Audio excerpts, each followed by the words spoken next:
Welcome to our sixth session of the Jewish literacy class, and this session is on the holidays.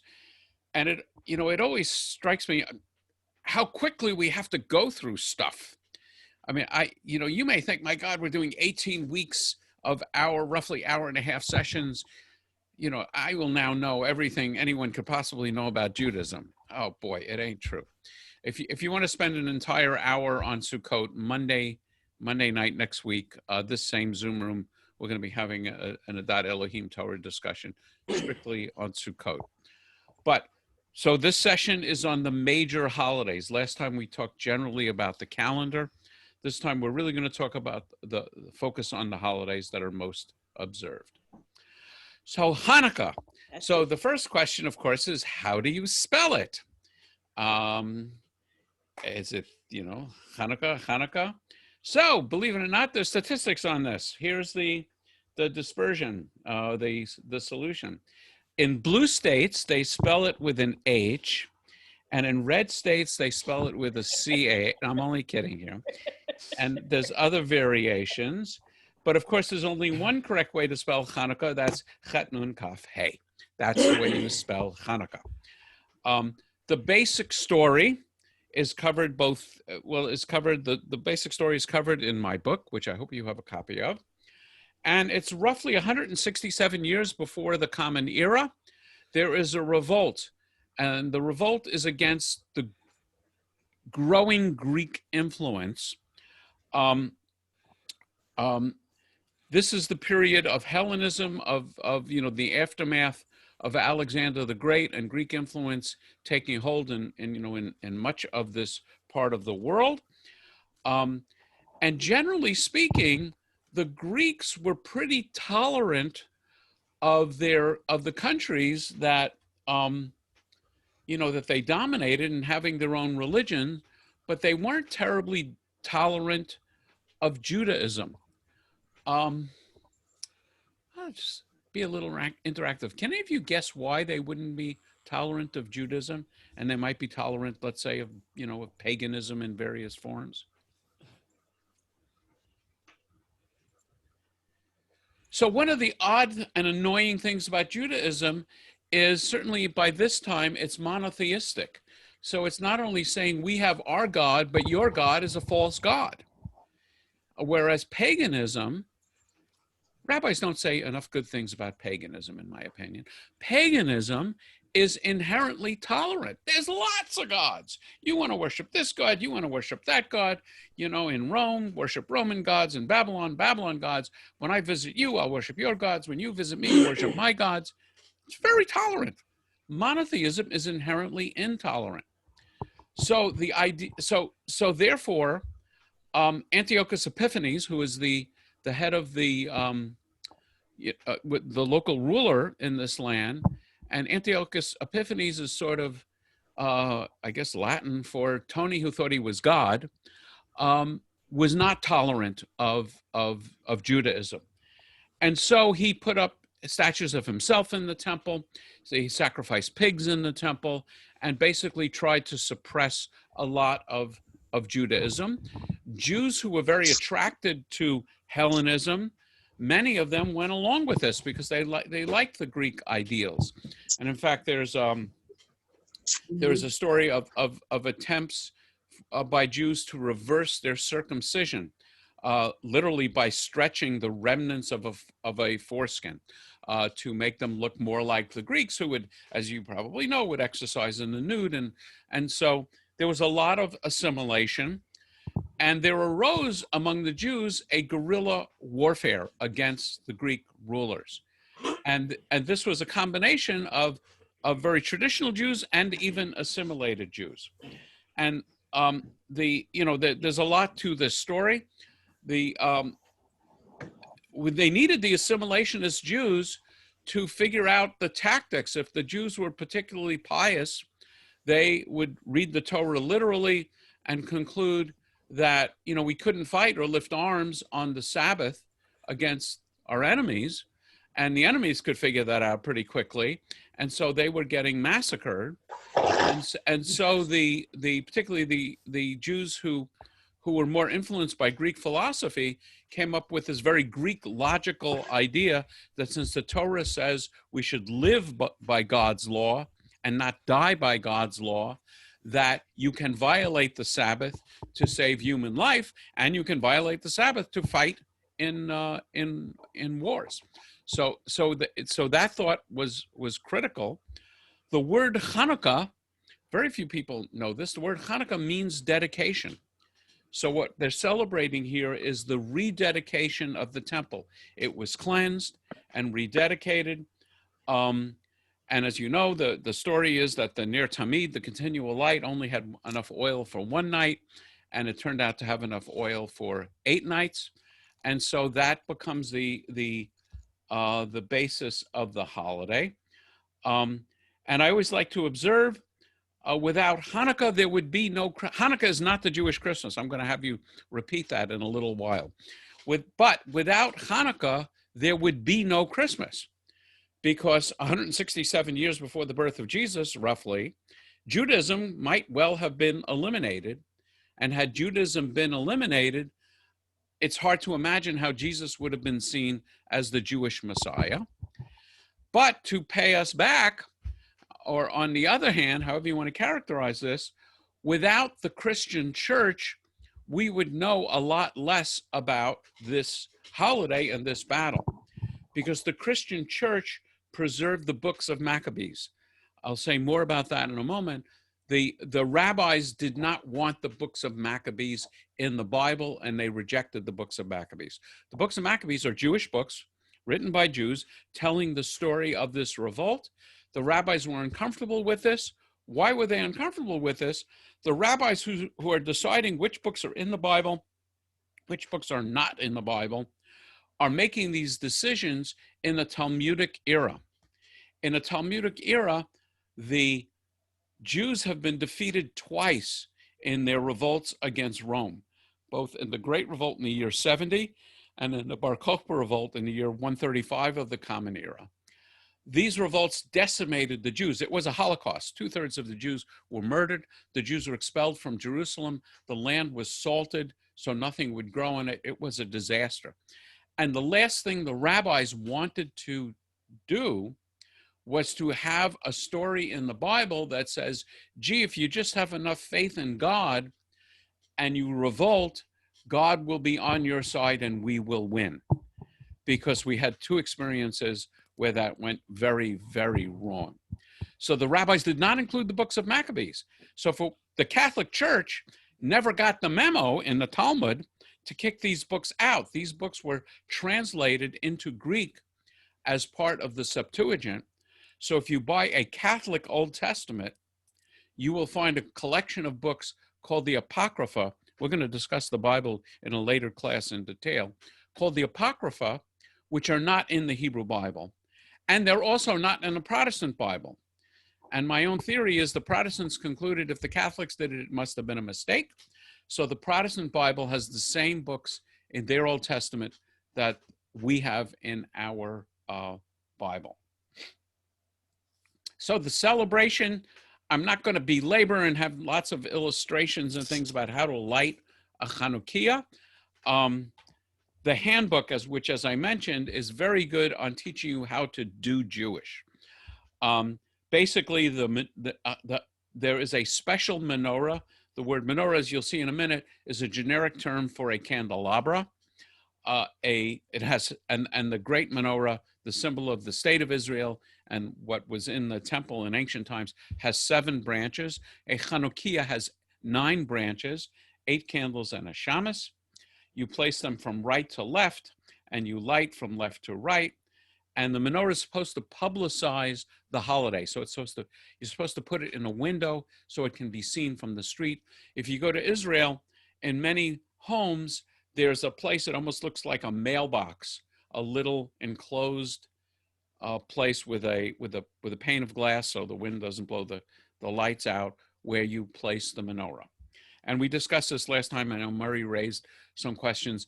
In a time of danger, you are permitted not to basically advertise that you're Jewish by having the menorah in the window. We eat traditionally potato pancakes, which are called latkes in Yiddish. I used to think that I came from a long line of potato pancake makers with my last name. And I have since found out that in Russian, latka means small boat, and the town that my family is from is on a river, so that's probably a more correct explanation. Dreidel is a gambling game, and the story is that kids would play this as a way of observing Hanukkah even when oppressors wouldn't want them to observe Hanukkah. And it has the letters nun, let's see, there's a nun, there's a gimel, there's a hey, and there's a shin, which stands for the phrase Nes Gadol Haya Sham, a great miracle happened there. And if you buy a dreidel in Israel, you will see it will have a nun, a gimel, a hey, and a pei, standing for Nes Gadol Haya Po, a great miracle happened here. Looking a little deeper into Hanukkah, most religions, or let's say many religions, I haven't done an actual survey, many religions have a holiday of light at the darkest time of the year. And the way the Hebrew calendar is constructed, Hanukkah always occurs at the darkest time of the year. People ask, when is Hanukkah this year? Hanukkah is the same date every year, the 25th of Tishrei. So then the question is, when is the 25th of Tishrei? So think about it. We talked about the calendar last time. The calendar is a lunar calendar. So the first day of the new month is a new moon, which is, no moon, dark. So Hanukkah begins roughly 4 days before the new moon and ends roughly 4 days after the new moon. So it's, in terms of lunar phases, the darkest time of the year. And because it's always in the winter, it's, in terms of, insolation, solar energy, it's also the darkest time of the year. Buddhists, Hindus have a holiday of light around this time. Christians certainly have a holiday of light. It's Christmas. According to scholars and biblical analysts, Jesus seems pretty clearly to have been born in the spring, but there was a holiday of light that the Romans celebrated in honor of the god Saturn, which is the god of the sun. And basically the Christian church co-opted that holiday on the 25th day of December to also become Christmas. There's yes. Saturn, not the sun. Saturn would be, that's the Saturnalia, and it's like also Bacchanalia. It's like Bacchus. Okay, so but would Saturn be the were they aware of the planet Saturn at that time? Or of course, you could see Saturn in the sky. Okay. There's probably a connection with Halley's Comet. I have an article I don't see discussed a lot, but the article seems pretty credible. As you may know, that Halley's Comet is a very regular, well, comets are typically very regular. And Halley's Comet, I think, is something like 77 years or 75 years. And if you just trace it back, you will see that it was in the sky right around the time the temple would have been rededicated. And because they can, track these positions quite carefully, at least the article that I read said that it would have been very bright. And of course, at this time, people would pay a lot of attention to celestial observation. Murray. Regarding the dreidel, it was my understanding that the rebels, I guess you'd call them, they were using it somehow to communicate, and then when the Romans or whoever, the cops walked by, they would pretend, like they're playing a game. But there was, something more to it, I think. Yeah, I hadn't heard that. I heard it be as a children's game that could be played to celebrate Hanukkah and not have authorities realize they're celebrating Hanukkah, but I just don't know. There is a wonderful website, I think I have it at the end of the program as well, which is, it's basically Scheineman.net. One of my colleagues, Rabbi Scheineman, has an amazing website with home celebrations of all kinds of things. You certainly can find lots of things, you know, on your own on the internet. Robin, you have your hand Two up. things. The holiday of Kwanzaa, Yes. which begins on December 26th, is also a candle holiday. Yes, and very modern.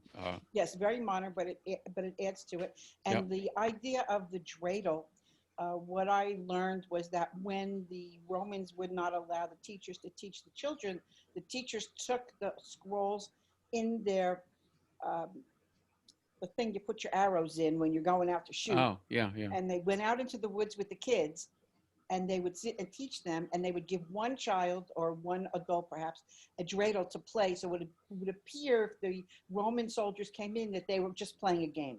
Okay, okay. Hadn't heard that. By the way, if you ever are really dying to get like a book-long treatment of many of these things, there is a very interesting series by Philip Goodman, and he's got a book like this on every holiday, just along the lines of there is no end to the material that's available. So he will have quotes from the Bible, from the Talmud, poetry, art, lots of information. Suzanne. Let's see. So when you say that the candles are placed from the right to the left, that means that from the inside of the house, the first day candle's on the right? Yes, so the first candle is on the right, and then you add candles as the newer candle goes to the left, but you light them where you're lighting the newest candle first. Okay, got it. Thanks. Okay, and I think somebody else put up a hand, but I don't see it. Anyway, other questions? No. Okay. So there's always this issue of what to do about December.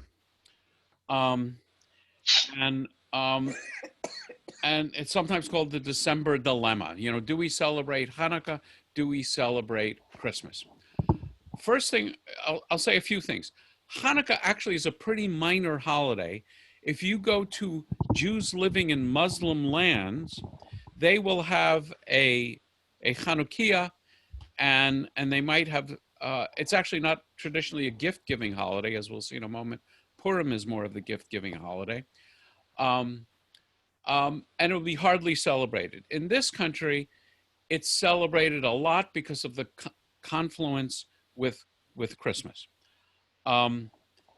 What I recommend is if you have non-Jews in your family, after you give them the Christmas or Hanukkah gift of my book, that's step number one, or several copies thereof, the second thing you should do is, you know, I think people can understand celebrating other people's holidays.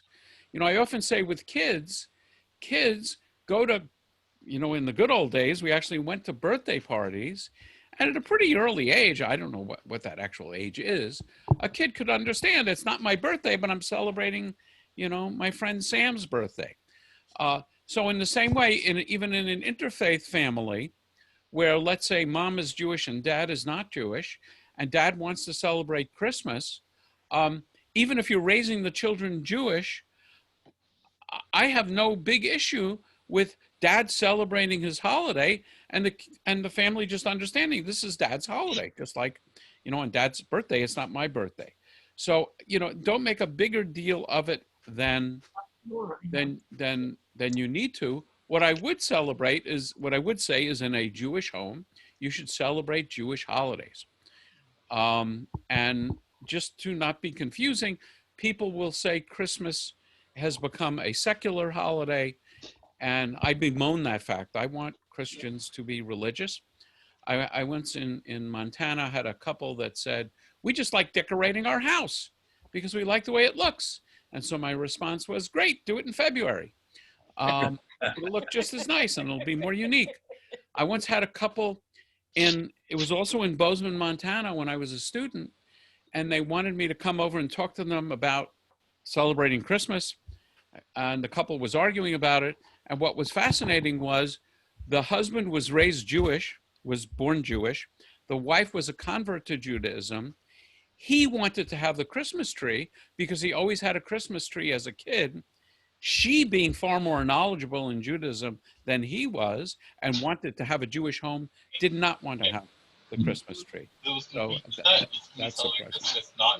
I don't know. I think, Beth, I think that's you, so I'm going to mute you. So I think I may have mentioned this briefly last time, that there are deeper meanings to Hanukkah, even though it's a minor holiday. And I get these from my teacher, Rabbi Mordechai Finley. One is, you have enough.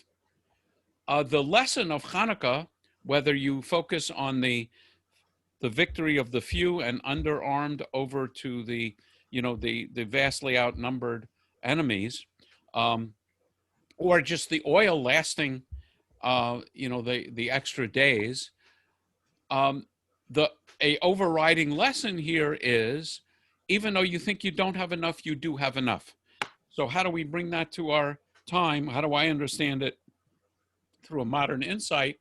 Is many of us think we don't have enough time, we don't have enough money, we don't have enough patience, we don't have enough wisdom, we don't have enough, you fill in the blanks, personal contact, you fill in the blanks. And so the answer is, it's a matter, of perspective. And I would say with faith, with God, with congregation, with community, we actually have enough, particularly living in the world in which we live. The other very profound insight for me from Hanukkah is the idea that what was impure can be made pure. And as I mentioned here, the temple, when Solomon built it, was dedicated. There's actually a discussion of it in the Bible. We don't have a holiday commemorating that dedication. What we have is a holiday celebrating the fact that the temple had been made horribly impure, sacrificing pigs. The altar destroyed. It was so bad that some scholars believe that the Western Wall tunnels that some of you have seen were actually built to conduct enough water to the Temple Mount so they could adequately cleanse the temple in these times. That's what we celebrate. We celebrate the rededication of the temple. We celebrate what was horribly fouled becoming pure. So I think of Hanukkah as the classic holiday for people in recovery. I think of Hanukkah as the classic holiday for people who are fighting illness. I have, unfortunately, when people get sick and they're struggling with stuff, I won't say unfortunately, it's one of my honors and privilege that they come to me. And so, when people are on chemo and cancer is just eating up their bodies, I often say Hanukkah is your holiday. Hanukkah is your holiday because we celebrate the victory of the pure over the impure. And I want you all to repeat after me. Hanukkah is not the Jewish Christmas. Hanukkah is not the Jewish Christmas. Thank you. Okay, just some terms. We've covered most of these. Hanukkah means dedication. And so when you hang a mezuzah on your home, when you move into a home, or when you decide to hang a mezuzah, the Hebrew name for that is Chanukah Tabayit, the dedication of your home. A dreidel is the Yiddish word for that spinning top. The Hebrew word is sivivon. Gelt is the traditional thing of giving coins, and they don't have to be chocolate on Hanukkah. The Yiddish word for potato pancake is latka, and the Hebrew word is levivah, and plural levivot. The word menorah means candelabra. Ner Tamid, the eternal light, the light that lasted for 8 days, is called a Ner Tamid, which literally means a continual light. I translated it there. We talked about the phrase Nes Gadol Hayasham and Sufganiyot. So in Eastern European countries where we have lots of potatoes, the tradition is potato pancakes. In the Sephardic world, and certainly in Israel, the tradition is more jelly donuts, and the common theme is things that are deep fried, cooked in oil. And so here's an image. And so this would be on the first night of Hanukkah, you would have this candle and this candle. The second night you'd add, so you go up to 8, but you light the newest candle first. And of course, the rabbis argued, should you have 8 candles the first night? Because it simulated more what happened. The oil burned down. So you should have 8 candles and 7 and so on and so on. An argument between Hillel and Shammai. And Shammai lost. Hillel won, said we should always make the holiday more and more beautiful. So we should be adding to the beauty of Hanukkah. Okay, Purim. Purim is the story of the book of Esther. A story of an outrageous, bumbling, inept ruler who had a bumbling, inept staff. And Jews were living in this land, traditionally thought to be Persia. I have a summary of it. And again, it has to do with, I think I mentioned last time, all the holidays can be summarized by, they tried to kill us, they didn't, let's eat. So here's another one. Yeah, Hanukkah, same thing. Here's another one, Purim, they tried to kill us and they didn't. So it's a very interesting story. It's a story told in a scroll. How many of you have heard the phrase, the whole Megillah? Yeah. So the Hebrew word Megillah, I probably have that on one of these charts. I'm not going to take this thing apart. Here is a Megillat Esther, and in here is a scroll, and the scroll is the Scroll of Esther. So why do we talk about the phrase, the whole Megillah? It's not a small book. It's a book in the Bible. It's in every Bible. It's not a small book, and the tradition is you read the whole book on Purim. And so, it takes a long time, and the cantor is going to chant it. And so everybody's kind of groaning, do we have to read the whole Megillah? And that's where that phrase comes from. One very interesting thing, the word Esther is related to the word for hiddenness, and God is not mentioned in this book. But the way God acts in history is mentioned in the book. For those of you that know the story, I can't remember if I have a summary of the story here. But basically, it is a fanciful tale where you have as I say, a crazy king. There are dozens and dozens of parties in this story. The party that opens the story is the king having a 6-month drinking party just for the men, and the women are having their own party. So the king, when he's drunk, calls for his wife Vashti to come and dance in his party to show off his wife. And Vashti refuses. The Bible doesn't tell us why she refuses, but Midrash, which jumps in to answer questions like this, fills in the detail that he asked her to dance, that the Bible says he asked her to dance with her crown. The Midrash fills in the idea that he asked her to dance with only her crown on and nothing more. And she refuses, becoming, a very early Jewish feminist. She gets fired. And the king, of course, to find a new queen, is going to basically have a beauty pageant. Can you imagine the ruler of a country being obsessed with a beauty pageant? It's just impossible. So he has a beauty pageant where for weeks and weeks and years, virgins from around the kingdom come and they're anointed and bathed and so on and so on and so on. And then they get their tryout. The Bible is silent on the details of the tryout. And one of these people that try out for the job is a young Jewish woman named Hadassah, who is identified as Esther. And we'll talk more about that in a minute. And her beauty is amazing. She tries out, she wins, and she's Jewish. Now, of course, the Bible doesn't tell us that she had kosher food brought in, and she put mezuzahs in the castle and so on and so on. Of course, the Midrash will say that all of that happened. And Murray, let me just finish the overview. Those of you who are asking questions, let me just try and do a quick overview of the story, and then I will call upon you.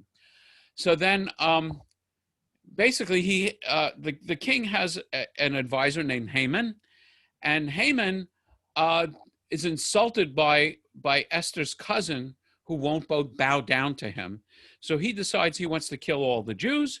He goes to the king, says, "King, I'll give you a bunch of money if you let me kill all the Jews." The king says, "Keep your money." Robin, it's nice to see you looking like Queen Esther there for a moment. Also, I wear my diadem. Yes, your diadem. And so the king gives Haman the right to kill all the Jews. He has a lottery, which in Persian is, he selects like sticks or something, dice, which are called pur. That's where we get the name Purim, and selects the day in which all the Jews are going to be killed. Mordecai hears about this. Esther winds up going to the king. And then there's some great turnarounds, and there's all kinds of costume imagery going on here. It's actually quite a funny story.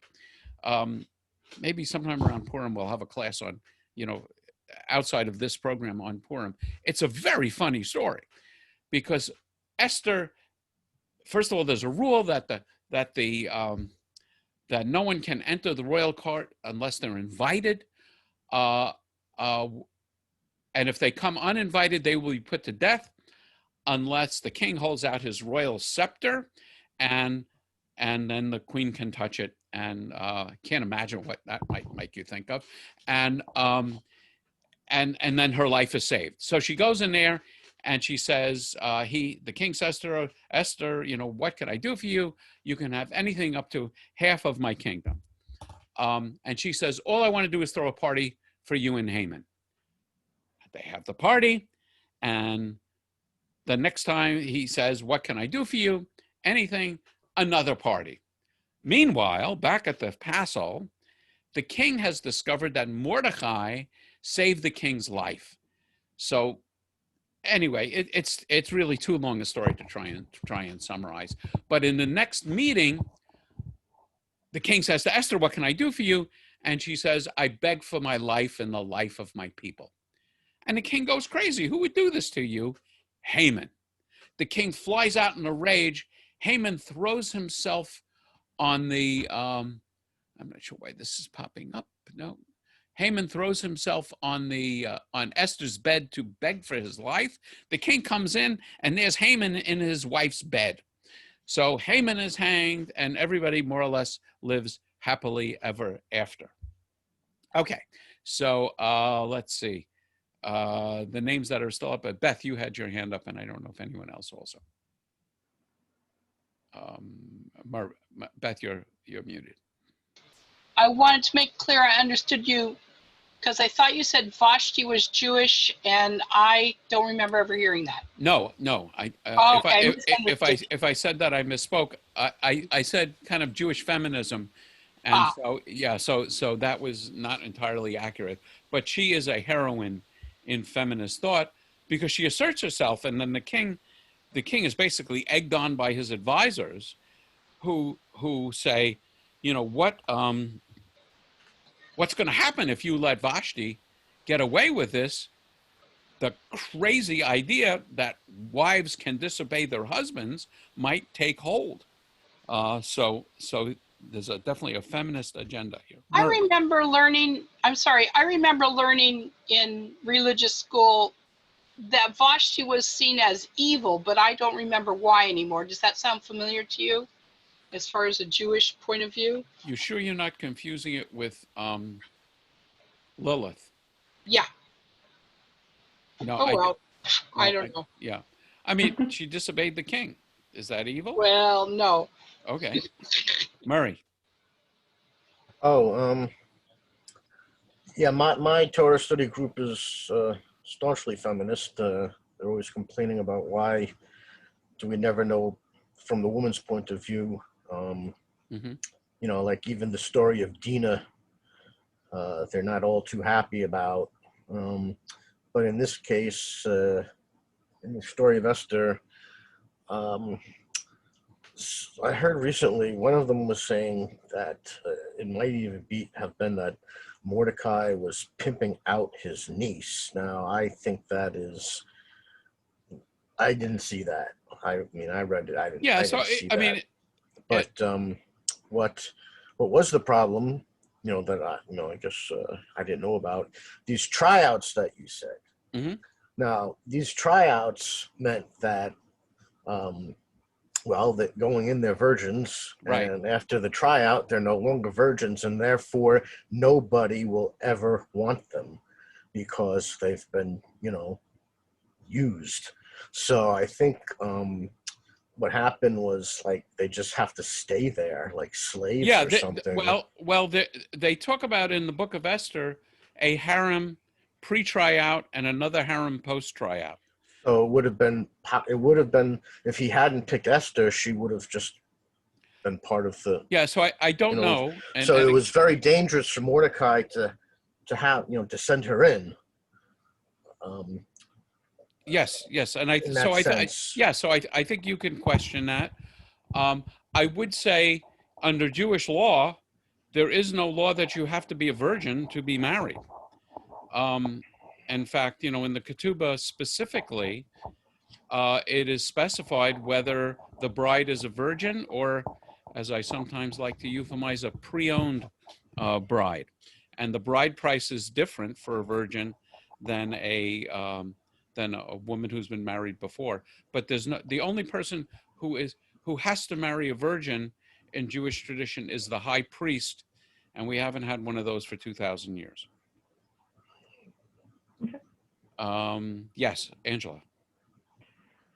Just as an aside, in 2019, my husband and I flew into Israel and got off the plane in Tel Aviv in Purim.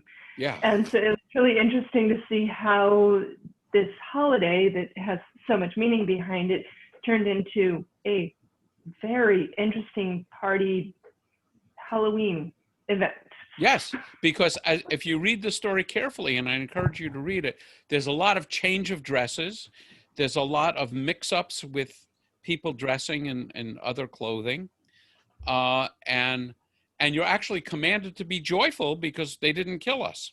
In fact, there's even a commandment that you're supposed to get so drunk that you can't tell the difference between blessed is Mordecai and cursed is Haman. And in tradition, you're supposed to actually do that.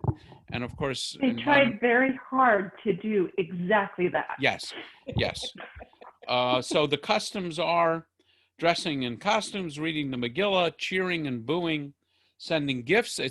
In the Bible, you're commanded to send gifts to friends and the poor, eating hamantashen, a little cookie for this holiday, and getting drunk. Deeper meanings, and I wanted to point out, I think I mentioned this book last time. It's on the suggested reading list. It's called The Jewish Way. And let's see, by Rabbi Irving Greenberg. It is a deeper spiritual look at the holidays rather than the usual kind of kids versions. And I highly, highly recommend it. So a number of deeper meanings of Purim is no matter how good you have it in the diaspora means living outside the Holy Land, even so good that a Jew can become queen, at the whim of a government official, all Jews face death. We are never safe in the diaspora. Prime Minister Benjamin Netanyahu, I think, gave President Obama a copy of the Scroll of Esther during the Iran negotiations in terms of trying to point out how dangerous Iran is for the Jews. Another lesson is never write off assimilated Jews. Esther and Mordecai are very non-Jewish names. They sound very Jewish to us, but they're not Jewish at all. Esther is from Ishtar, a Babylonian goddess, and Mordecai is from Marduk, a Babylonian god. It would be equivalent to having Jews named Mary and Christopher to our ears. Esther's actual name is Hadassah. And another lesson which repeats itself in Jewish holidays over and over again, and in Jewish history over and over again, whoever would be God, whoever would claim absolute rule, has to go after the Jews. Just some terms. There's a special noisemaker called a grager in Yiddish, and I don't never see this word, rasha'an in Hebrew.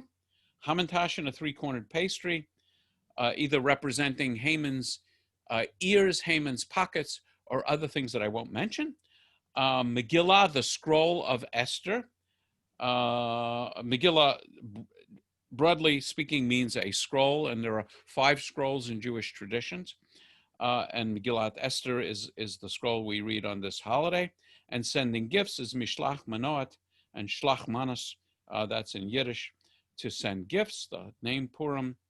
Since the holiday is supposed to be silly, it is traditional for the celebration of Purim to be really silly. So they put on what's called Purim spiels. It's a Yiddish term, where, the rabbi and the cantor and everyone dresses up very silly, and they have crazy celebrations. And at Adat Elohim, we would have, and they still have, musicals put on with lyrics to songs. I've written a few of them myself. The Sabbath, I'm not sure if I think it's the Sabbath of preceding Purim. It's called Shabbat Zachor, the Sabbath of remembrance, and remembering people that have gone after us. So here's some images. This is probably what Tel Aviv looked like when you landed, Angela. There's Hamantashen, there's a Grager, an image of Haman, and I presume this is either the king and Esther or Mordechai and Esther. Okay, deep breath. Now we're going to talk about actually what are the 3 most important holidays in traditional, I would say in biblical Judaism. And they are called the Shalosh Regalim, which literally means the 3 legs. But the Regalim refers to the fact that you are required, anyone who's required on a particular time to do a particular thing, it's obligatory toward men and not to women. So in theory, all the men had to go to Jerusalem for each of these holidays to participate in the holiday and the sacrifice of animals for the holiday. So these are just quotes now from the book of Exodus. 3 times you shall keep a feast to me in the year. You shall keep the feast of unleavened bread. You shall eat unleavened bread 7 days as I command you in the time appointed in the month Aviv. For in it you came out from Egypt, and none shall appear before me empty. And the feast of harvest, Shavuot, the first fruits of your labors which you have sown in the field, and the feast of ingathering, Sukkot, which is at the end of the year when you have gathered in the labors from the field. 3 times in the year all your males shall appear before the Lord God. So we're going to discuss each of these individually. This Friday night begins the holiday of Sukkot, which is sometimes called booths or tabernacles. The word tabernacle in English has been heavily influenced by the Mormon tabernacle and their choir. And I've actually I'm just taking a quick look at chat. Okay, some private stuff. So the word tabernacle in English actually means a small hut or a small booth. The reason given in the Bible for living in booths is basically, in the Bible, Sukkot is a agricultural holiday. And when you were harvesting crops in the fields presumably were not terribly close to your home. So you would have to go out to the field. There weren't cars going back and forth. So you would build a temporary dwelling to live in the fields. In the Talmud, the rabbis take Sukkot and say it really is commemorating the 40 years of wandering in the desert in which we lived in temporary dwellings. So here's the reference particularly to Sukkot. On the 15th day of the 7th month, remember, Rosh Hashanah is the 1st day of the 7th month, Yom Kippur is the 10th day of the 7th month, and Sukkot is the 15th day of the 7th month. When you've gathered in the fruit of the land, you shall keep a feast to the Lord 7 days. The 1st day shall be a Sabbath, and on the 8th day it shall be a Sabbath. And you shall take on the 1st day the boughs of goodly trees, the etrog, branches of palm trees, the lulav, and boughs of thick trees, myrtle, called hadassim in Hebrew, and willows are a vote of the brook, and you shall rejoice before the Lord your God 7 days. You're required to rejoice and be happy. The booths are reminders of the fragility of life itself, the fact that we live in temporary dwellings. If you want a lot more about Sukkot, here are the reference pages in the handbook. The biblical reading is the book of Ecclesiastes. I think one of the most interesting and difficult books in the Bible. The sages say that, I can't remember if it was David. No, it's Solomon wrote the Song of Songs in his youth. It's a story of erotic love, that he wrote the Psalms, or the Proverbs, not Psalms, but the Proverbs, wisdom books, in his middle age, and he wrote Kohelet, Ecclesiastes, in his old age. And it really is very much a book about confronting your own mortality, about getting old, about things that are important, about things that are not important. I talked about this last time. On the last day of Sukkot, we pray for rain. So again, normally I make this kind of a guessing game, but I'm not going to do that tonight. So in Judaism, we pray for rain in the rainy season, not in the dry season. I think I introduced this last time. Actually, before I get into it, Murray, you have something. I seem to remember the booths or the sukkahs mentioned when Jacob was running away from Laban with all of his cattle and children. You may be right. I just don't remember that. Okay. Okay. But I think that is what it is that when you went out to like harvest and stuff, you didn't have to constantly go back home. You just kind of stayed out there. Yeah, you were camping out. Oh, okay. So, so the climate in Israel is very similar to the climate in Southern California, and that is that in the rainy season, which begins right about now, God willing, Bimhei Ravi Amenu, we certainly need rain. We start to get rain, and then in the late spring, and of course in summer, we don't get any rain. And so I asked the question last time, if it doesn't rain in the dry season, is that a problem? No, not a problem at all. It's not supposed to rain in the dry season. That's why we call it the dry season. If it doesn't rain in the rainy season, is that a problem? Huge problem. People die en masse in these times. The crops don't grow. The cattle don't have anything to feed on. You have mass starvation. So the prayers for rain are considered reasonably to be the most important prayers of the year. And we start praying for rain on the last day of Sukkot. Now that the rainy season has begun, and also when we're living in this temporary dwelling, which has to be open to the sky, we don't want to get wet. So we don't start praying for rain until the last day of Sukkot. If you read in the Bible, the stories about how Sukkot was celebrated in temple times, there's a lot of water imagery. And the thing we shake, which I'll talk about more, the lulav, sounds like rain. So there's a lot of water and rain imagery going on here.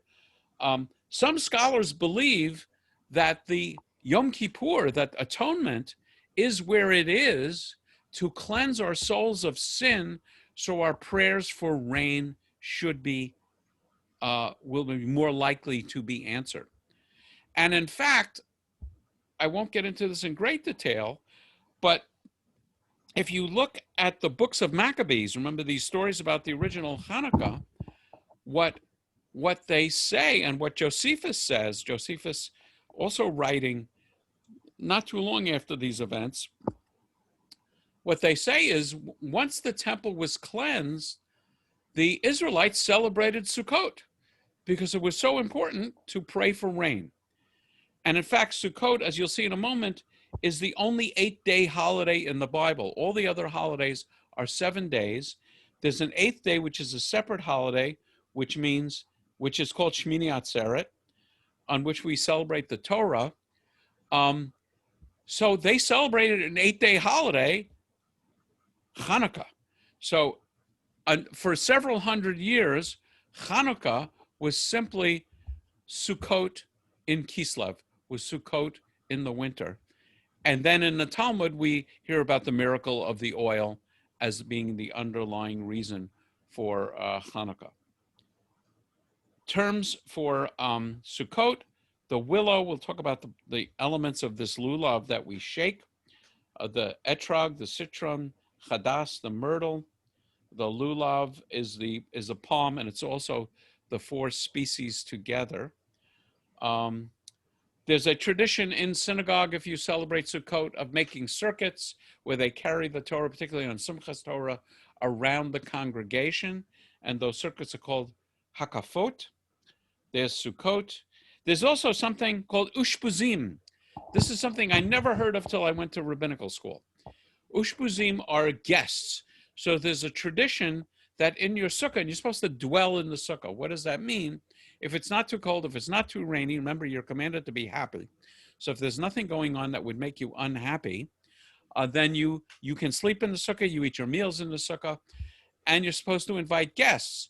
But traditionally, there are biblical characters, like the first night, I can't remember if it's Abraham or Adam. But there's a list of ushpuzim. And then, of course, in modern interpretation, you invite other guests. It's a mitzvah to do these things. So I'm going to talk about the lulav in a moment. But the blessing that you say for the mitzvah of the lulav is the usual mitzvah opening. Baruch atah Adonai Eloheinu melech haolam, asher kitshanu b'mitzvotov v'tzivanu. That's what we said before we started studying Torah. Al netilat lulav commands us to lift up the lulav. And then you say the shehechianu, which is a prayer you say on repetition, periodic repetition of happy things. And then dwelling in the sukkah, usual mitzvah opening, leshev basukkah. God commands us to dwell in the sukkah. Here's some images for Sukkot. There is the lulav, the etrog. I can never remember which one is the myrtle and which one is the hadas. Which one is the willow? There's the lulav. Here is kind of a typical sukkah. It can only have 3 sides. You can actually have 2 sides and a little bit. There is a long list of rules about what constitutes a kosher sukkah. There's even a Dr. Seuss version of these rules. Let me just check out the chat. Okay. And this is in Israel, so everybody's mirpeset, everybody's balcony has been converted into a sukkah. And here are portable sukkahs. So I don't know if it's Chabad. It's in English, so it's probably Chabad. And people are carting around sukkahs to your neighborhood so you can say the blessing and enter a sukkah, maybe have a little bit to eat. So you've satisfied the mitzvah of dwelling in the sukkah. I can remember, I presume, Adat Elohim still does this. I think they're having a drive-through sukkah now this year. But we would have sukkah mobiles where somebody would get a flatbed truck. We'd build a sukkah on the flatbed truck, and we would ride around. Here's a oy vey sukkah image. You know, I'm looking for images on Google Images, right? So here's a nice sukkah. We have a Hanukkah for Hanukkah. This is Hanukkah gelt here. There's honey for Rosh Hashanah. There's a scroll for Purim. And there's a shofar for Rosh Hashanah and Yom Kippur. So you got to be a little careful knowing what you're doing. These are the details of the 4 species and what you're looking for in a really good etrog, for example. There's good etrogs and there's not so good etrogs. It has to have intact points at both ends. If it's missing them, it's not kosher. So it's actually packed often, don't ask me why, in Egyptian cotton or in styrofoam. And again, there'll be all the details here about what you're supposed to have with a kosher lulav. If you order the 4 species, and there's lots of places you can order them, you can definitely order by quality. There's a movie called Ushpuzin about Orthodox observance, I think in New York, of Sukkot. And this guy spends, I think, thousands of dollars on the perfect etrog, which is, you know, it's just an interesting story and a very much a tradition, because in Judaism, there is a concept of hadar mitzvah, which is beautifying the mitzvah. That's why our Torah scrolls have beautiful coverings and crowns and breastplates and so on. It is it is a mitzvah to make the mitzvah more beautiful. Okay, so that is Sukkot. Any questions about Sukkot before I jump into Pesach? I know I'm going fast, but there's a lot of material to cover. Okay, Passover. Passover is actually a 7-day holiday in the Bible. In the diaspora, which is anywhere outside of Israel, it's an 8-day holiday commemorating the Exodus. And I want you to be attentive to this fact that in the Bible, if you look carefully, it's actually 2 separate and independent holidays. There's Chag HaMatzot, the Feast of Unleavened Bread, and there's also Chag Pesach, the holiday of Pesach. Let me comment. Matzah, there are 5 grains mentioned in the Bible. Matzah is made from any one of the 5 grains, and you are not allowed to have the matzah, once you mix the flour with water, you're not allowed to let it rise for more than 18 minutes. And it symbolizes in the Haggadah, which is the story, the telling of Passover, matzah actually has 2 roles. It is not terrific bread. Somebody was commenting today about how wonderful challah is. Matzah ain't challah. Matzah is very poor bread. In fact, you cannot say matzah is stale. That is redundant. One of the mysteries, and I think spiritual mysteries and miracles of matzah, I would love to know the biochemical reason for this, is it doesn't seem to ever go bad. These days you buy matzah in 5-pound packages, and I can't eat 5 pounds of matzah, so we leave it in the garage. And so just as an experiment, I did a blind taste test for my wife. I took year-old matzah and fresh, if you should pardon the expression, matzah, and broke it into little pieces, and I knew which ones were which. My secret was the year-old matzah had an end, like in a jigsaw puzzle, you had an end. So I could tell which one was the old one and which one was the new one. My wife has a great sense of taste. She could not tell the difference between the year-old matzah and the new matzah. And the amazing thing is it doesn't get moldy. It doesn't go bad. I don't know why. Regular bread, 2 or 3 days, it starts getting moldy unless it has preservatives. So that's matzah. Pesach, down here, Chag HaPesach. Pesach, like many words in Hebrew, has 2 meanings. Pesach means paschal. It's the paschal lamb because in ancient times, you sacrificed a lamb. Anybody speak Spanish out there? Do any of you speak Spanish? Anybody? I do. Okay. Okay. How do you say, do you know the Spanish name for Easter? No. Okay. The Spanish name for Easter is Pascua, which refers to Paschal because Jesus is understood as the Paschal lamb, and that's very much a connection. Passover always is in the same season as Easter. In fact, there are scholars that believe that Jesus' Last Supper was a Passover Seder. There's dispute about that. So Pesach can mean Paschal, as in the Paschal lamb, that it means the Paschal lamb. Pesach as a verb means to pass over. So we know this holiday as Passover. Where did the English word Passover come from? It was a Christian minister in the mid-1800s who translated this word as Passover, referring to the angel of death passing over the homes of the Israelites on the first Passover. So from Exodus, you shall keep Chag HaMatzot, the Feast of Unleavened Bread.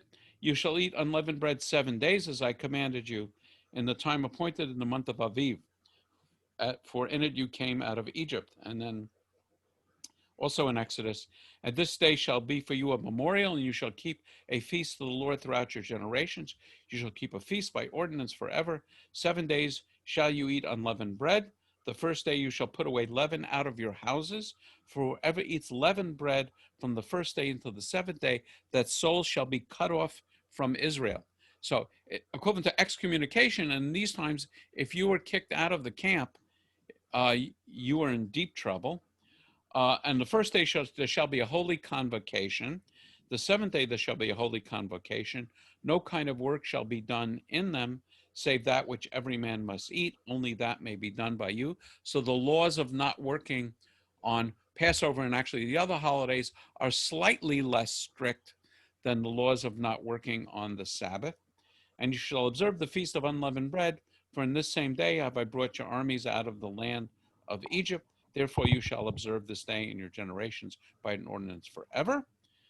And then in Exodus it says, you shall not observe the blood of my sacrifice with leaven, nor shall the sacrifice of the feast of Passover, so it's a mention of Chag HaPesach, be left over to the morning. Beth, you're muted. I may have missed your explanation about why it's not as stringent rules as for Shabbat. But how do you prepare a Passover Seder if you're not supposed to be doing work? Well, you're preparing the Seder before the holiday begins, just like the Sabbath. Oh, okay, right. Oh, the second day. Yeah, the second day is an issue, and preparing a meal is not the same as work. You're not allowed to light a fire. I think one of the differences is on the Sabbath, you're not allowed to light a fire and you're not allowed to transfer fire. What does transfer fire mean? Transfer fire is if I lit a candle before the Sabbath, can I light my oven with that candle? The answer is on the Sabbath, no. On other holidays, yes. Okay. So the rules for Passover, they're very stringent. You must eat matzah and you cannot eat chametz for the entire period. Some of you will observe on matzah boxes, it will say kosher for Passover, and sometimes it'll say not kosher for Passover, or may not be taken except by the old and infirm. And typically that's like Egg matzah. Egg matzah, exactly, because it is it's not just pure matzah. There's other ingredients added to it. So my understanding of egg matzah is it's not chametz, so you can eat it, but it doesn't fulfill the mitzvah of eating matzah, the commandment to eat matzah. Robin. The commandment is that you only need to eat a piece that's a postage stamp size. Not exactly. You're close. Whenever you're commanded to do something, remember Judaism is obsessive compulsive about fulfilling commandments. So for matzah, the minimum volume you must eat to fulfill the mitzvah is the volume of an egg. That's for the mitzvah of eating matzah. And you'll see there's an entire tractate of Torah, of Talmud called Betzah, which addresses this, and the word Betzah means egg. If you say a blessing over challah or other bread, you are not supposed to have a wasted blessing, so you have to eat a minimum amount of that bread. And that is not kibetza, like an egg, but kizait, like an olive. And I would guess that's a postage stamp size. Right idea. I went to the challah bakery with Chabad, and they were making the round challah. And the rabbi said the reason the challah is the matzah is round is because Jews can't hide. Okay, I like that interpretation. You're talking about maybe 4/4 of the world, but Jews cannot hide, so that's why it's round. Yeah, I've actually never heard that one before, but there's no limit to how you can interpret things, and I like it, and I may even try and remember it. Another thing that happens, well, you have a Seder. A Seder, the word Seder means order. If you ask, in Hebrew, how are things? A very common response by an Israeli would be beseder, which literally means in order. Everything's okay. there's a very specific order to a Seder. In fact, if you open, you open the Haggadah, you'll see the order. That's why it's called a Seder. That's why a prayer book is called a Sidur, because the prayers are in a specific order. The Seder is modeled after a Roman meal called a symposium. The Romans would get together and have meals where they discussed a particular topic.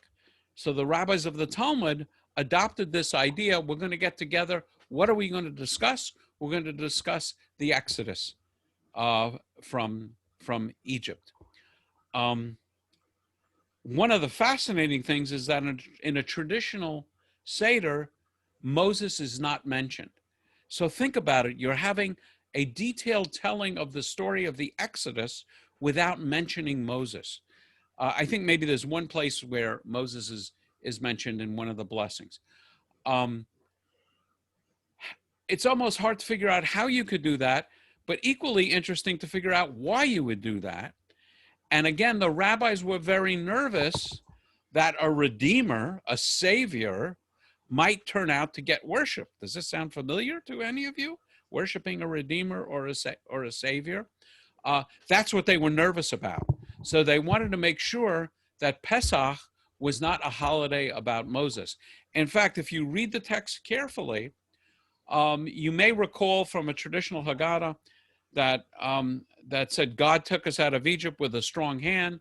He didn't take us out through an angel or through a messenger or through this or through that or through the other thing. And that was a very subtle dig at Christianity, saying that God's self, I mean, the text would say God himself, God's self took us out directly. It's estimated that 90% of Jews attend a Seder. When I was growing up, we did absolutely nothing Jewishly, but we always had a Maxwell House Seder. Maxwell House Coffee has published more Haggadot than any other publisher of Haggadot. And that's an interesting reason why they do that. I can't remember if I have a slide on this. So again, the Ashkenazim get more and more, the Hebrew word is machmir, more and more strict. So what the Ashkenazim did was, these rules aren't strict enough. We are also going to outlaw a whole other class of things that might be confused with chametz. So if wheat is a grain that can make chametz, we will also prohibit rice because you might confuse rice with wheat. And they prohibited beans, and they prohibited other classes of things, legumes and so on. Those are not chametz. They're called kiniyot. Murray, I'll call on you in a second. They're called kiniyot, and they are prohibited to the Ashkenazim, but not prohibited to the Sephardim. So what was happening to the Maxwell House Company is Jews weren't drinking coffee during Passover. Why weren't Jews drinking coffee during Passover? Because what is coffee made from? This is the Coffee. Beans. Beans. So are coffee beans beans? No. No, coffee beans are fruit. And Maxwell House wanted to underline this. So they started printing Haggadot with a big statement on every Haggadah that their coffee is kosher for Passover. And they're still doing it. I have a collection, I think, of 9 different Maxwell House Haggadot, including one back from 1935. Murray. I read a book a few years ago called People of the Book. Yes. I don't know if anybody's heard of it. I remember that it was about an illustrated Haggadah from Sarajevo or something like that. Yes. The book, I don't know how non-fictional or fictional it is. It just goes over, starting from the past, how the book had gone from hand to hand, a history of it. Yes.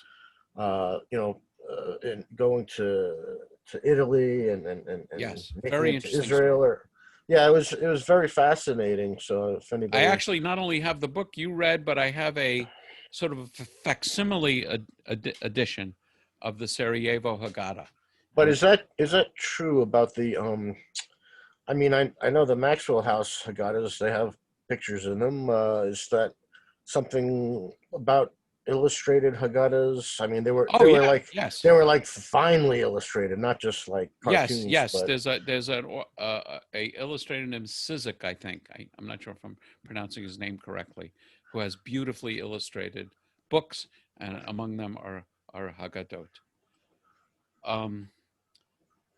So, you know, I usually have here an advertisement for when our temple's community Seder is coming up, and God knows when that will happen.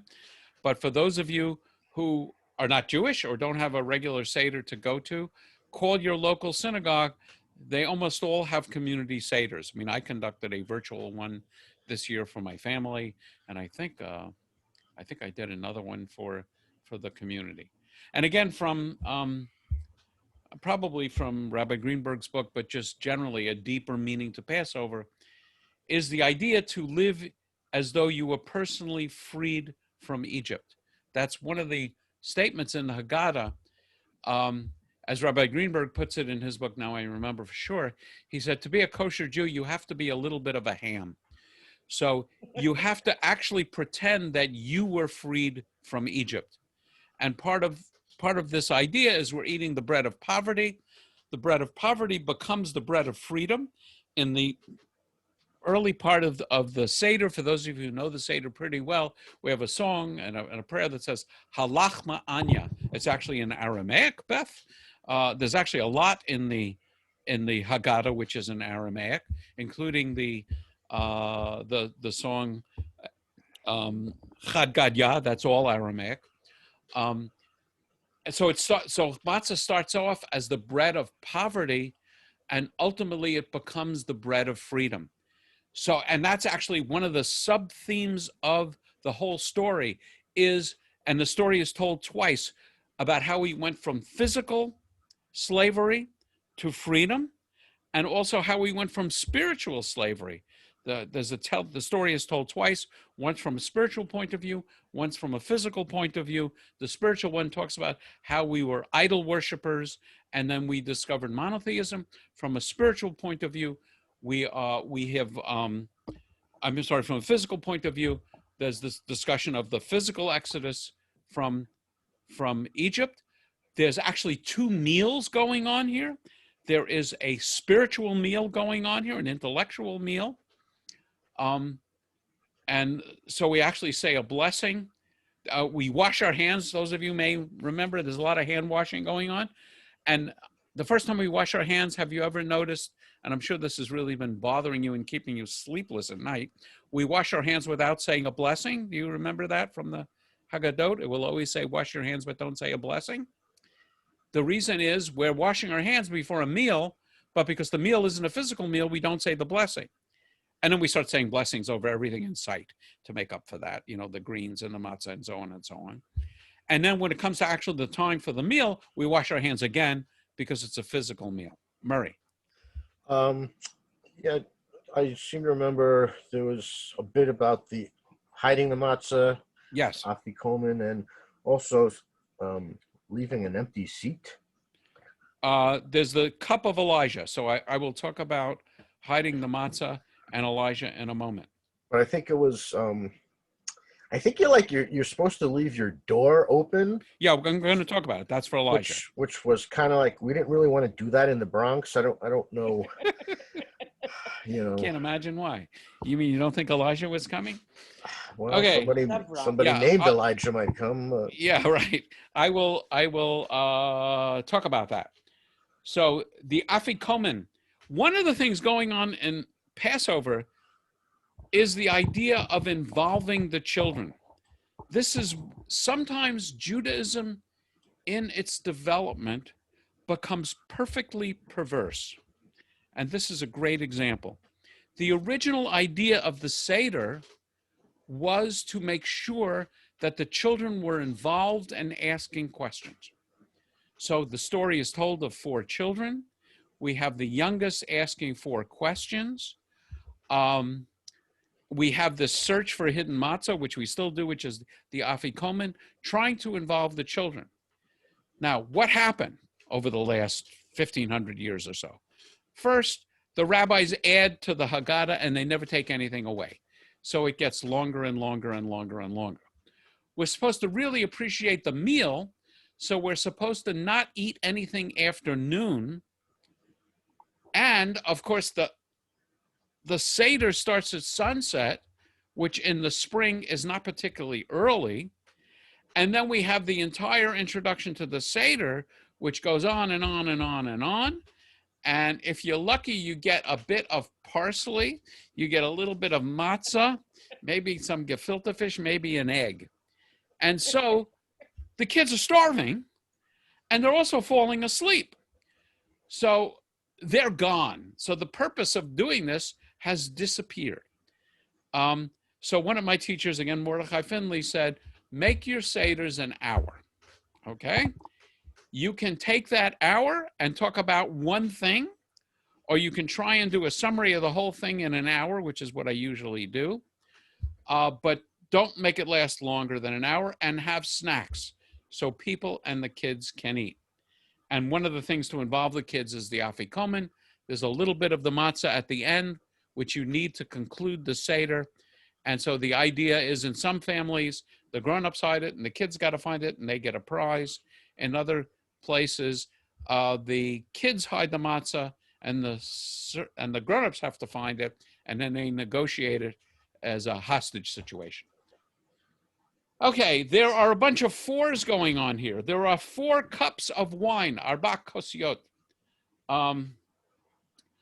And they stand for 4 places mentioned in the Haggadah, but mentioned in the Torah, describing what God did for us. God took us out, God redeemed us, God saved us. I can't remember the exact quotes for the that correspond to the 4 cups of wine. And then down at the bottom, there's Kos Eliyahu, Elijah's cup.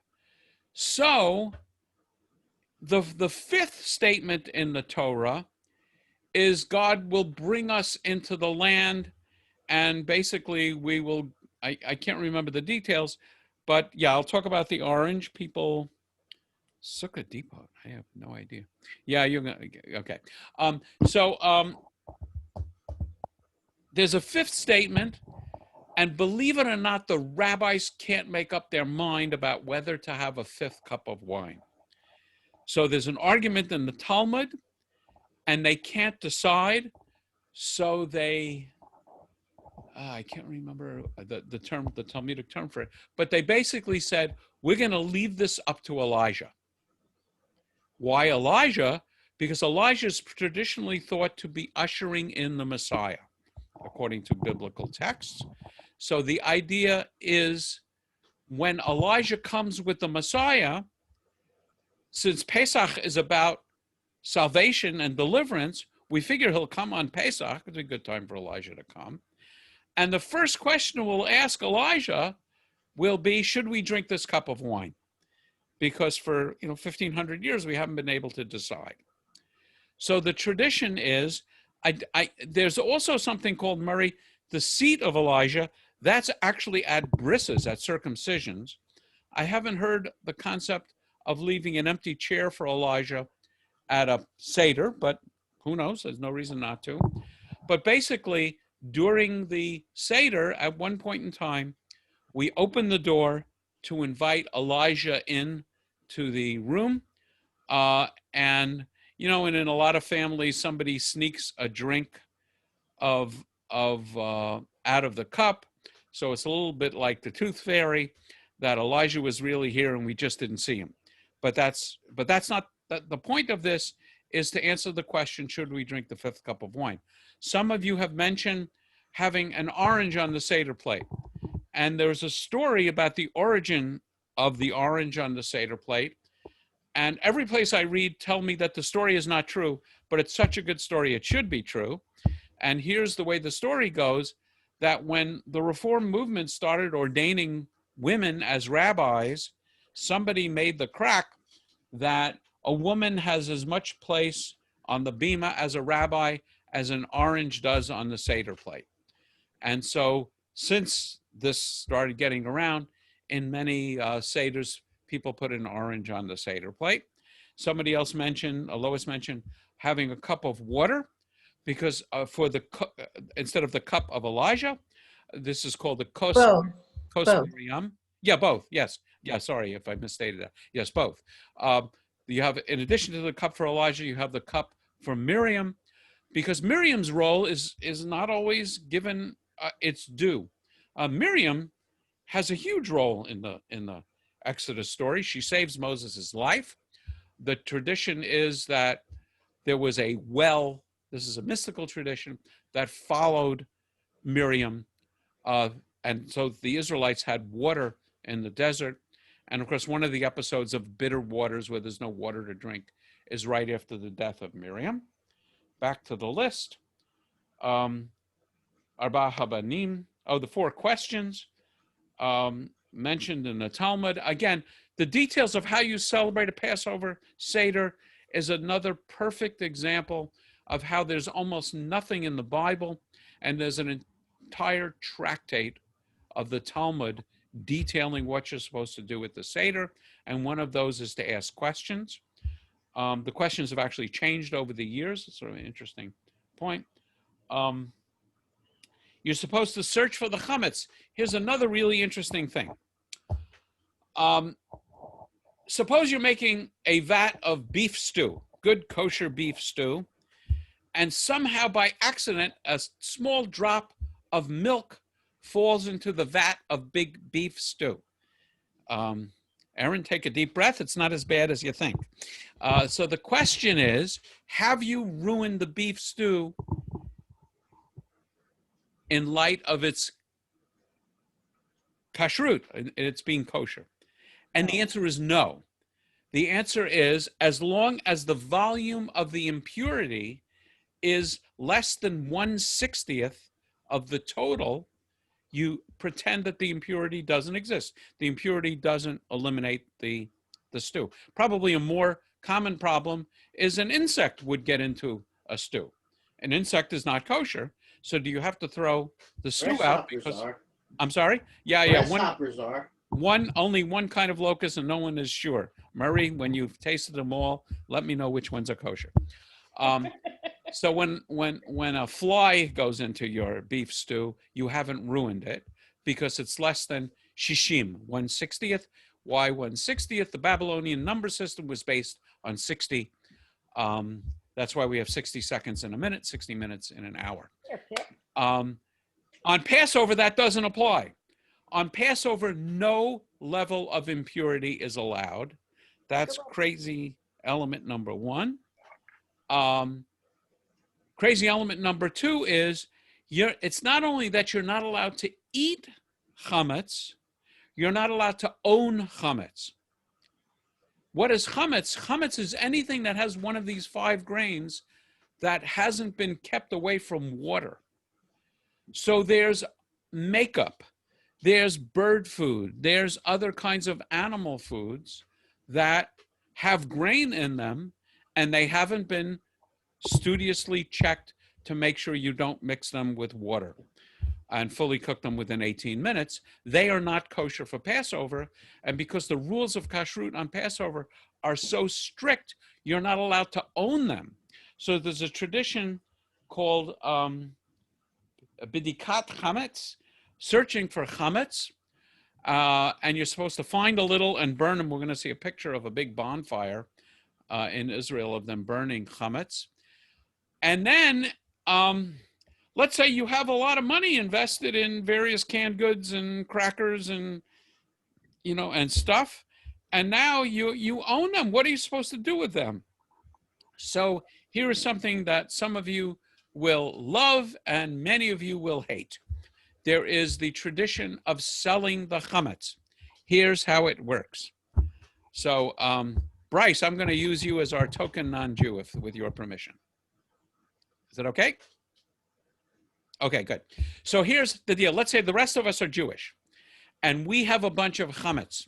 So the first thing we're going to do is we're going to put all the chametz in a closet or in a box, and we're going to tape it closed. And then I, as your rabbi, I'm going to go to Bryce, and I'm going to say, Bryce, this community here is going to sell you all of its chametz starting today. It's the day before Passover. And 9 days from now, the payment for this chametz is due. And if you don't make the payment 9 days from now, all the chametz will revert to its original owners.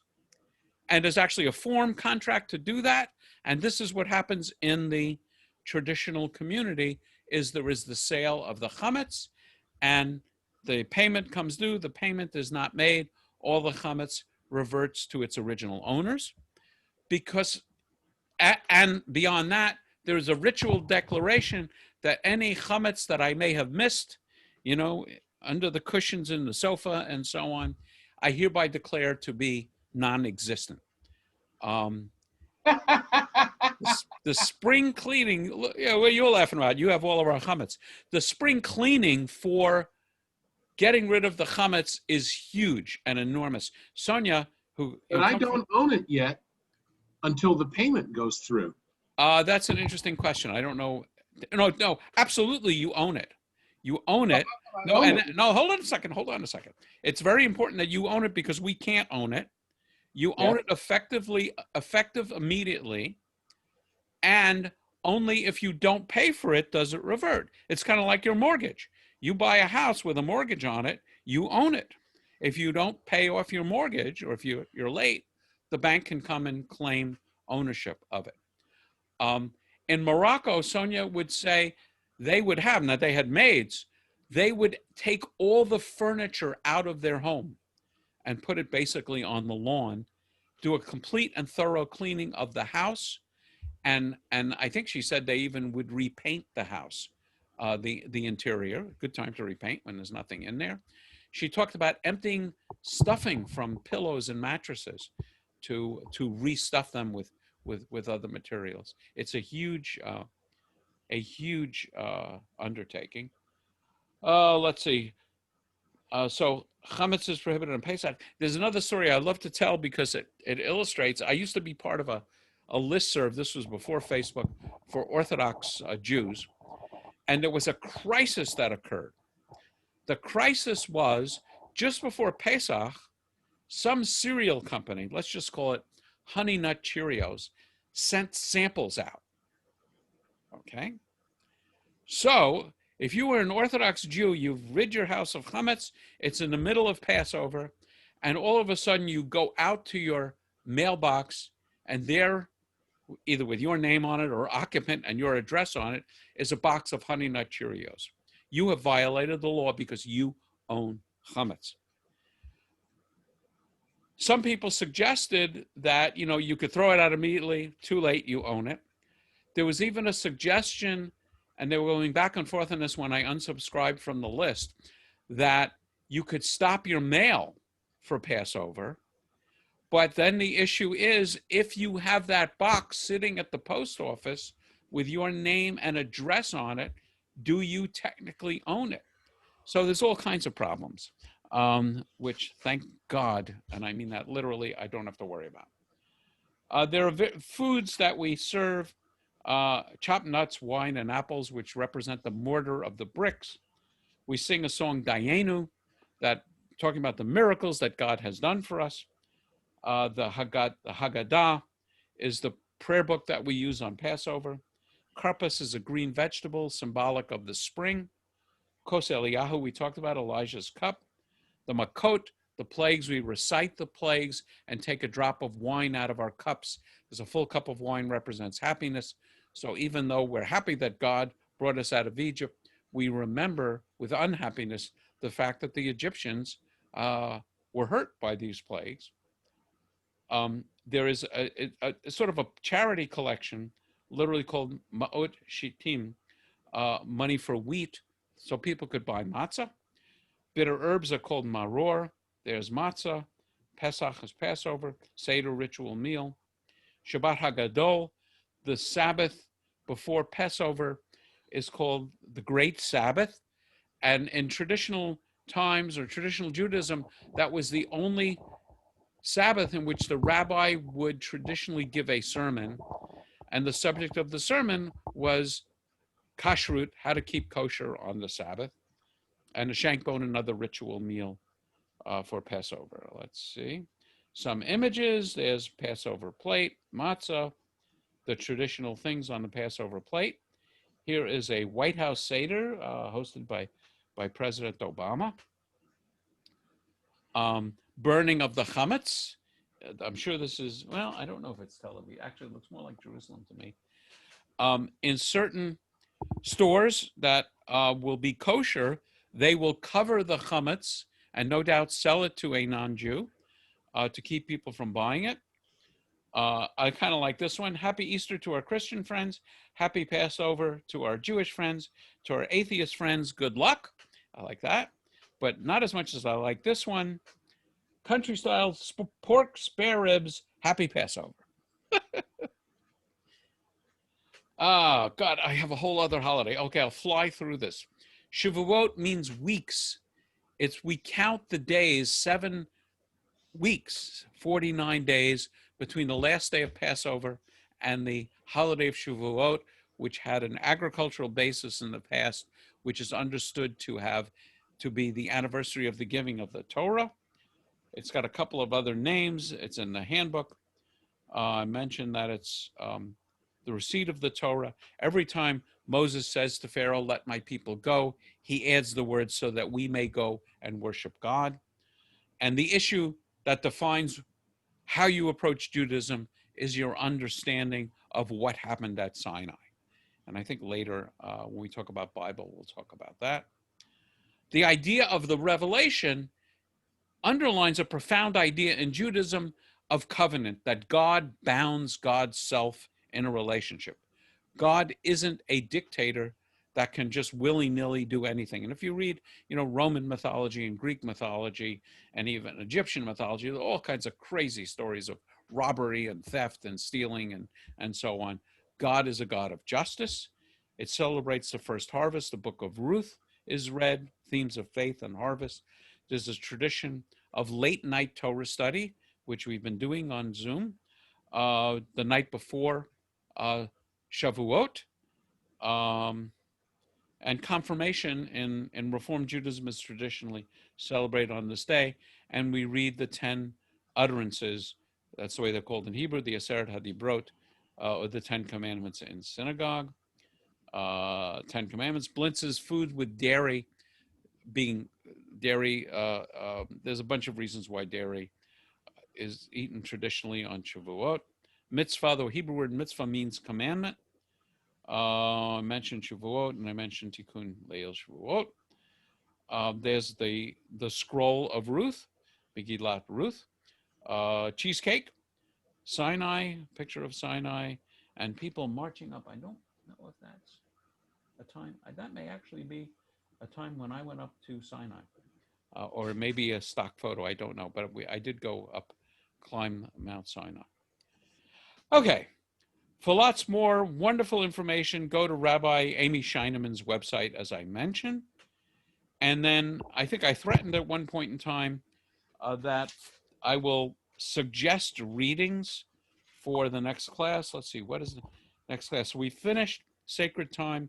Now we're going to start working on sacred literature. So I have a section on the Bible in my book, and there are lots of small sections in the handbook. So I've just given you a list of them. Remember, instead of writing frantically on this, that I do have PDFs of all of these slides on my website. And I'm pretty sure that is it. That is it. So there's a lot to cover. And Jerry is sending a link, and I don't know what that link. Yeah, there are lots of funny songs. I have written several myself from many of these holidays, and if we weren't running so late, I would. Yeah, that's the Mickey Katz one. Oh, okay. Pesach in Portugal. Okay. Well, I have one for Hanukkah called "No Oil, No Oil, No," and so on. I'll do them someday. So any questions or things? I know I went really fast, and it's amazing how much there is. There's a lot of stuff going on here. And you don't have to master it all. There's books. There's, spend your life studying this stuff if you are so inclined. So any questions, comments? Seeing none, I will wish you a wonderful evening. What did I say is coming up? A happy Sukkot coming up on Friday. And look forward to seeing you next week as we dig into the Bible. Thank you, Rabbi. Thank you. Thank you. Thank you. I don't know if I tried out, the traditional way in Hebrew you say goodbye is lehit ra'ot, Right. which literally means until we see each other again. So in talking with my Israeli cousin, I started saying lehit ra'ot, and it was during these times, and it came out lehit ramot. So until we see each other remotely again someday, maybe in person. Take care and stay well. Nahid, remote. Night. I have a Night. question for you. Are you meeting tomorrow? Yeah, I should have said something and I forgot. I did send out an email. So I don't have a regular program or anything, but for those who are basically for the non-Jews among us. Not everybody is committed to converting,